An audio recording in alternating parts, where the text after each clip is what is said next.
Tuhan Yesus, selamat hari Minggu. Apa kabar semuanya? Saya percaya sepanjang minggu ini kita semua sudah mengalami kebaikan Tuhan dan pemeliharaan Tuhan yang luar biasa dalam hidup saudara. Yang mengalami kebaikan Tuhan boleh sama-sama katakan amin. Haleluya. Nah, sebelum kita mendengarkan apa yang menjadi pesan firman Tuhan dan apa yang menjadi kebenaran firman Tuhan, saya rindu berdoa untuk saudara. Yang saya mengajak saudara pagi ini boleh mengangkat dua tangan dan saya akan berdoa untuk saudara. Bapa yang di surga, Tuhan Yesus, Kau melihat setiap tangan yang terangkat pagi ini, kiranya Tuhan jamah kami, urapi kami penuh dengan roh Tuhan, sehingga hati dan pikiran kami boleh dibajak, boleh menjadi tanah yang subur pagi ini untuk terima firman Tuhan, dan ajar kami boleh menjadi pelaku-pelaku firman Tuhan. Kami percaya dalam nama Tuhan Yesus Kristus yang siap menerima firman Tuhan, katakan amin. Haleluya. Nah, tema pada pagi ini yang diambil adalah hidup yang menjadi berkat. Seberapa daripada kita semua yang hidupnya mau dipakai Tuhan untuk menjadi berkat bagi banyak orang, yang mau katakan amin. Haleluya. Nah, satu kerinduan Tuhan untuk memberkati setiap anak-anak Tuhan, tetapi dengan satu maksud dan tujuan yang mulia, yaitu supaya kita bisa menjadi terang, menjadi saksi Kristus, menjadi berkat bagi banyak orang, sehingga nama Tuhan dipermuliakan dalam semuanya itu, sehingga orang melihat bagaimana kita hidup, cara kita hidup, mereka melihat Kristus hidup di dalam kita, sehingga setiap lutut boleh berteluk, setiap lidah boleh mengaku bahwa Yesus Kristus adalah Tuhan. Yang mengerti katakan amin. Jadi ada sarana yang Tuhan berikan buat setiap kita supaya kita diberkati. Kemudian kita harus mengerti tujuan yang Tuhan mau, sehingga tidak berhenti pada sarana itu. Artinya bukan berhenti pada berkat yang Tuhan berikan, tetapi bila tujuan ilahi ketika Tuhan memberkati itu tercapai, sehingga nama Tuhan ditinggikan, dipermuliakan. Yang mengerti, yang mau katakan amin. Haleluya. Nah, pagi ini ada 4 hal pesan firman Tuhan yang disampaikan. Saya simpulkan menjadi 4 K. K yang pertama bicara tentang keintiman di dalam Tuhan. Haleluya. Kita tahu ketika kita memasuki awal tahun 2020, Tuhan memberikan satu visi atas gereja GBI River of Life, yang artinya visi ini diberikan kepada seluruh pelayan Tuhan dan seluruh jemaat yang tertanam dalam gereja, dan seluruh yang menyaksikan video live streaming ini yang percaya mereka akan menerima janji Allah. Apa yang Tuhan berikan ketika kita mendengar dimensi yang baru, tahun dimensi yang baru, berbicara kita akan memasuki satu era yang baru, dimensi yang baru yang belum pernah kita lihat, kita dengar, timbul dalam hati, dan kita akan memasuki satu era yang demikian. Tetapi firman Tuhan katakan Dia akan menyediakan apa yang kita perlu bagi mereka yang mengasihi Dia. Artinya di dalam satu masa itu Tuhan juga memelihara kita, memberkati kita di dalam segala hal. Yang mengerti katakan amin. Tahun dimensi yang baru juga berbicara tentang ukuran, bicara tentang panjang, tinggi, lebar, dan dalam. Ketika kita mendapatkan satu visi ini, Tuhan mau setiap anak-anak Tuhan bahwa tahun 2020 ini hidup kita harus lebih sungguh-sungguh lagi di dalam Tuhan. Harus mengasihi Tuhan lebih dalam lagi, harus mengenal Tuhan lebih dalam lagi. Yang artinya kita harus hidup intim di dalam Tuhan lebih lagi daripada yang sebelumnya. Dan bagaimana kita hidup intim dalam Tuhan? Saya percaya orang yang hidup intim dalam Tuhan, dia punya gaya hidup yang selalu ada doa, pujian, penyembahan dalam hidup dia sehari-hari di dalam Tuhan. Bahkan kesukaan dia adalah membaca, merenungkan firman Tuhan siang dan malam. Haleluya. Dalam firman Tuhan katakan ketika kita membaca firman Tuhan, merenungkan siang dan malam, ia seperti pohon ditanam di tepi aliran air yang tidak pernah mengalami masa terik, yang selalu berbuah pada musimnya. Artinya pada masa-masa hari-hari ini juga apapun yang terjadi Tuhan izinkan, tetapi anak-anak Tuhan yang membaca dan merenungkan firman Tuhan, dia tetap akan berbuah.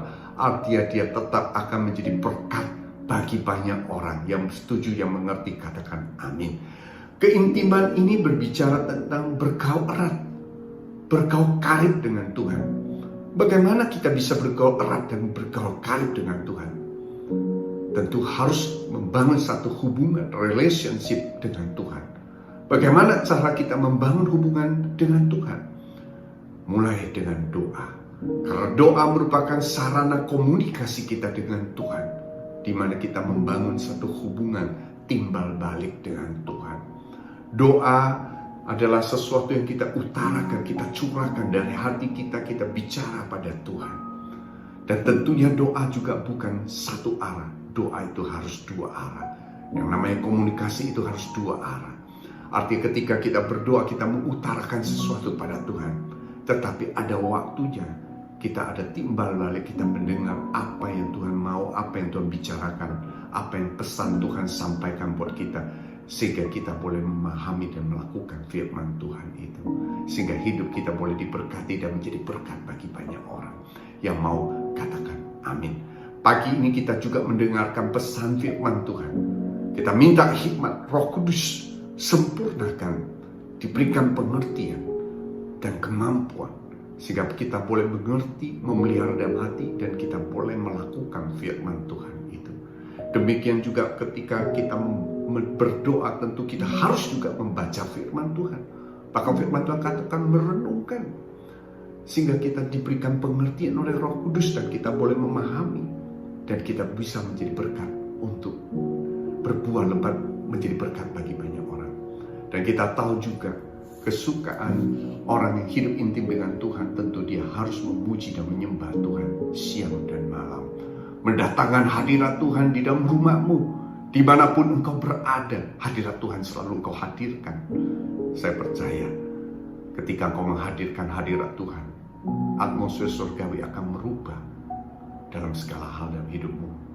Haleluya. Kita baca dalam firman Tuhan Mazmur 22 ayat 3. Dalam firman Tuhan demikianlah firman Tuhan, padahal engkaulah yang kudus yang bersemayam di atas puji-pujian orang Israel. Dalam firman Tuhan jelas ditulis, Tuhan Yesus bersemayam di atas puji-pujian. Artinya ketika kita memuji menyembah dia, dia bersemayam, dia bertata di atas pujian kita, dia hadir. Hadiratnya ada menyertai kita. Kita bisa merasakan hadirat Tuhan. Haleluya. Puji-pujian orang Israel berbicara tentang umat pilihan Tuhan. Israel ini secara rohani bicara umat yang diberkati oleh Tuhan, umat pilihan Tuhan. Siapakah umat pilihan Tuhan? Umat yang diberkati oleh Tuhan, yaitu saudara dan saya yang mengerti, katakan amin. Ketika kita membaca, kita membangun satu hubungan yang intim dengan Tuhan, saya percaya roh kita itu akan menjadi kuat. Bukan berarti kita kebal akan masalah, bukan kita berarti tidak punya pergumulan. Tetapi ketika Tuhan izinkan segala sesuatu terjadi, dia menyertai kita, karena janji firman Tuhan dia tidak pernah meninggalkan kita. Dan janji firman Tuhan selalu digenapi. Artinya selalu ada jalan keluar bersama dengan Tuhan, sehingga roh kita boleh dikuatkan. Dalam masa hari-hari ini pun kita boleh mengalami itu, tapi ketika roh kita kuat, kita bisa jadi berkat banyak orang. Kita masih bisa tetap melakukan kebenaran. Kita masih bisa memberitakan Injil. Kita masih bisa bersaksi bahwa Tuhan Yesus baik dalam hidup kita. Sehingga orang-orang di samping kita bisa menerima berkat ilahi juga. Sehingga mereka boleh mengenal Tuhan melalui hidup kita. Oleh karena itu, keintiman hari-hari ini dalam Tuhan sangatlah penting. Ketika kita lemah, berarti kita harus lebih lagi mencari Tuhan. Ketika kita mencari Tuhan, itu di Alkitab dicatat firman Tuhan kita seumpama Raja Wali yang terbang tinggi. Artinya Raja Wali itu bisa terbang melewati badai. Bukan berarti badai tidak ada, tetapi dia sanggup melewati badai karena ada kekuatan yang lebih. Artinya Tuhan memberikan kekuatan itu menyertai saudara dan saya, sehingga kita terus hidup bisa menjadi berkat Yang mau katakan amin. Haleluya. Nah, hal yang kedua, bicara K yang kedua adalah kemurahan hati. Katakan kemurahan hati. Dalam Lukas 6 ayat 36 demikianlah firman Tuhan. Hendaklah kamu murah hati sama seperti Bapakmu adalah murah hati. Hari-hari ini kita harus minta pada Tuhan supaya kita diberikan kemurahan hati. Bicara tentang kemurahan hati adalah bicara tentang hatinya Tuhan. Yaitu hati yang suka menolong orang-orang yang lemah di sekitar kita. Hati yang suka memberi, baik memberi tumpangan, memberi makan, membantu orang-orang yang susah di sekitar kita. Saya percaya ketika kita menaruh belas kasih kepada orang-orang yang sulit, orang-orang yang miskin, sebenarnya dalam firman Tuhan dikatakan kita memiutangi Tuhan. Dan saya mau bilang, Tuhan tidak pernah berhutang. Dia akan mengembalikan, bahkan memberkati dalam segala pekerjaanmu. Artinya, bila kita terus dipakai Tuhan menjadi saluran berkat ya Tuhan. Kita minta bila kita selalu diberikan kemurahan hati oleh Tuhan. Bahkan hati yang rela berkorban. Kita tahu Tuhan Yesus rela mati di kayu salib menebus setiap kita. Karena kita tahu upah dosa adalah maut. Tapi dia tebus kita dengan darahnya yang mahal. Dia mati di kayu salib supaya semua kita yang percaya kepadanya memperoleh keselamatan. Yang mengerti katakan amin. Dan hari-hari ini juga pandemi COVID-19 belum mereda, krisis juga masih melanda baik di Indonesia maupun di seluruh dunia. Tetapi kita terus harus memiliki hati yang suka menabur untuk pekerjaan Tuhan, sehingga kita terus bisa memuliakan Tuhan. Saya percaya ketika engkau menabur untuk pekerjaan Tuhan, walaupun dalam saat krisis hari-hari ini, itu menunjukkan bahwa kita adalah orang yang tidak tergoncang hati, warga kerajaan Allah yang tidak tergoncang hati dalam situasi apapun. Kita terus masih bisa menjadi berkat bagi banyak orang, sehingga nama Tuhan ditinggikan, dipermuliakan. Artinya kita mau terus dipakai Tuhan menjadi saluran berkatnya. Yang mau katakan amin. Haleluya. Saya ingat betul kalau ketika Ishak di negeri orang Filistin, dicatat dalam firman Tuhan ketika negeri itu mengalami satu krisis pangan yang mungkin pada saat itu dicatat bukannya pertama kali, mungkin yang kedua kali ya, tetapi Ishak disuruh Tuhan untuk menabur dan dia melakukan menabur. Dicatat dalam firman Tuhan Ishak menuai 100 kali lipat di tahun itu juga. Dan hari-hari ini bila kita miliki kemurahan hati untuk selalu melakukan hal yang baik, menabur untuk pekerjaan Tuhan, menolong orang-orang miskin, memberi makan orang-orang miskin, memberi tumpangan dan lain sebagainya, itu selalu kita dapati dari anak-anak Tuhan yang mau katakan amin. Haleluya. Nah, hal yang ketiga adalah kreatif. Kita tahu Allah yang kita sembah adalah Allah yang kreatif. Dia menciptakan setiap manusia, tidak ada yang sama. Kita tahu sidik jari dipakai di seluruh dunia, itu tidak ada yang sama. Artinya Allah kita Allah yang kreatif. Sehingga pada hari-hari ini saya percaya pandemi COVID-19 masih terjadi. Banyak orang mengalami mungkin tidak bisa bekerja dengan maksimal, mungkin banyak yang di rumah. Tetapi justru pada hari-hari ini mereka banyak talenta yang sebelumnya belum digali, itu digali oleh Tuhan sehingga akan keluar, sehingga mereka akan membuka banyak hal, pekerjaan baru menjadi saluran berkat, bahkan untuk memberkati pekerjaan Tuhan lainnya. Yang mengerti katakan amin.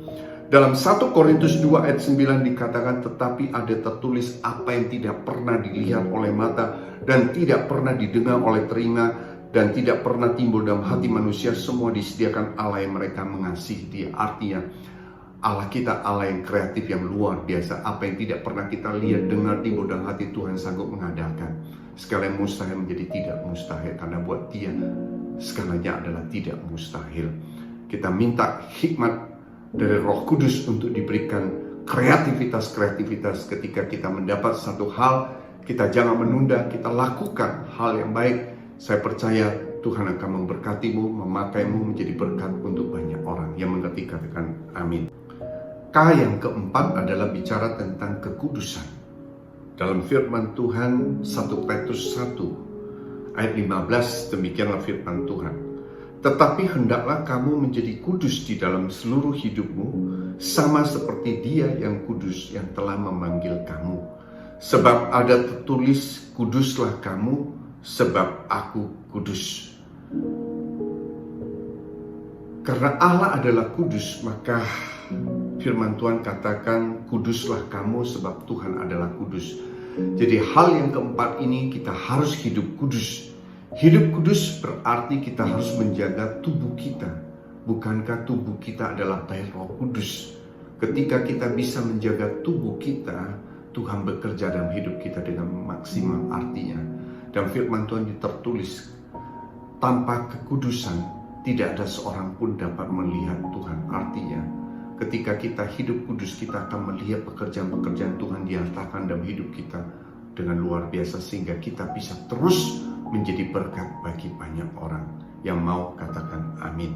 Bicara tentang kekudusan itu berarti menjaga hidup kita. Di dalam Amsal 4 ayat 23 dikatakan, jagalah hatimu dengan segala kewaspadaan, karena disitulah terpancar kehidupan. Firman Tuhan jelas, menjaga kekudusan yang pertama adalah kita harus jaga hati. Karena kalau kita hatinya tidak benar, maka nggak mungkin akan terpancar kehidupan. Ketika kita menjaga hati kita dengan baik, itu akan terpancar kehidupan, sehingga itu akan menjadi berkat bagi banyak orang. Pagi ini saya mengajak setiap saudara, kita harus jaga hati. Buang hati kita yang masih kotor, sakit hati, tanggalkan dalam nama Tuhan Yesus Kristus. Hati yang iri hati, yang dengki, yang marah, saat ini engkau bersihkan. Kau minta kekuatan dari Tuhan, boleh tanggalkan, kau buang dalam nama Tuhan Yesus Kristus. Sehingga hati kamu boleh dipenuhi oleh Roh Kudus. Dan saya percaya ketika hati kita dipenuhi oleh firman Allah, disucikan, ditahirkan oleh air kehidupan, maka yang keluar dari hati kita melalui mulut kita adalah hal-hal yang baik, yang bisa menjadi berkat bagi banyak orang. Yang mau katakan amin. Haleluya. Jaga hati kita. Buang hati yang geram dan hati yang kotor, semua dibersihkan oleh Tuhan. Haleluya. Nah, hal yang kedua dalam kekudusan adalah jaga bibir kita. Karena di dalam Amsal 4 ayat 24, buanglah mulut serong daripadamu dan jauhkanlah bibir yang dolak-dalik daripadamu.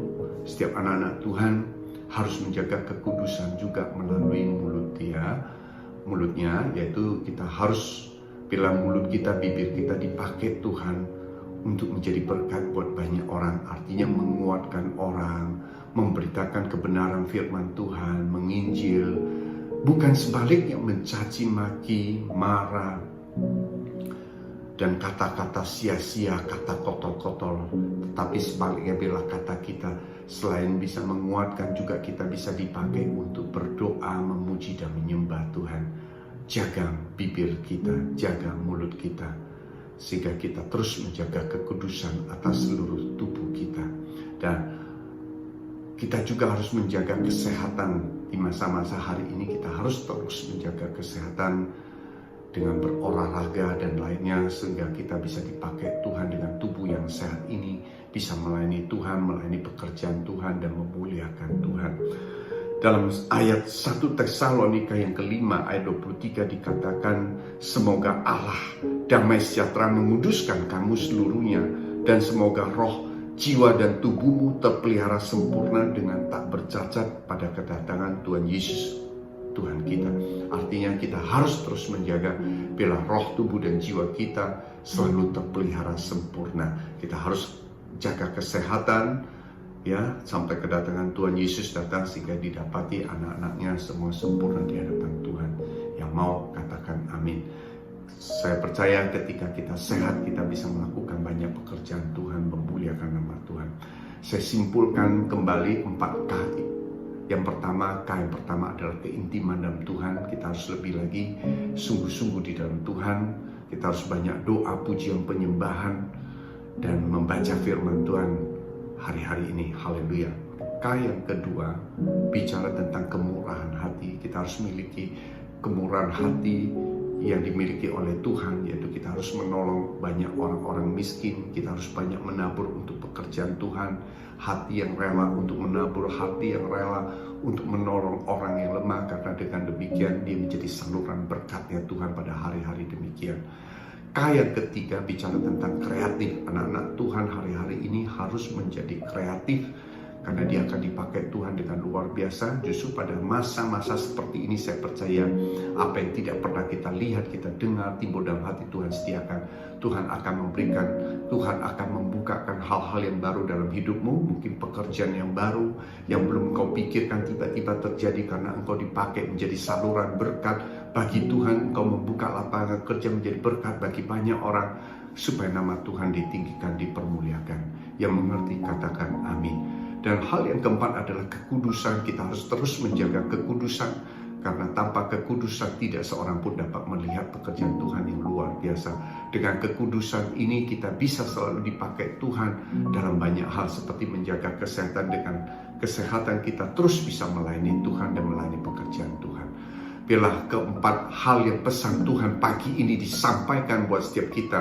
Kita boleh menjadi pelaku-pelaku firman Tuhan yang mau dipakai Tuhan menjadi saluran berkat, dan hidupnya menjadi berkat bagi banyak orang. Saya percaya orang demikian akan diberkati Tuhan secara khusus dan berlimpah-limpah, karena kepadanya yang punya akan diberikan, yang kepada yang tidak punya akan diambil daripadanya.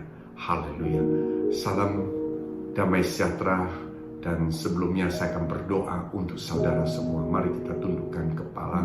Saya akan berdoa untuk saudara. Bapa yang di surga, Tuhan Yesus, hamba-Mu sudah selesai menyampaikan apa yang menjadi pesan-Mu. Kiranya Tuhan Yesus sempurnakan setiap firman yang kami dengar. Kami boleh simpan, kami boleh mengerti dalam hati, memeliharanya.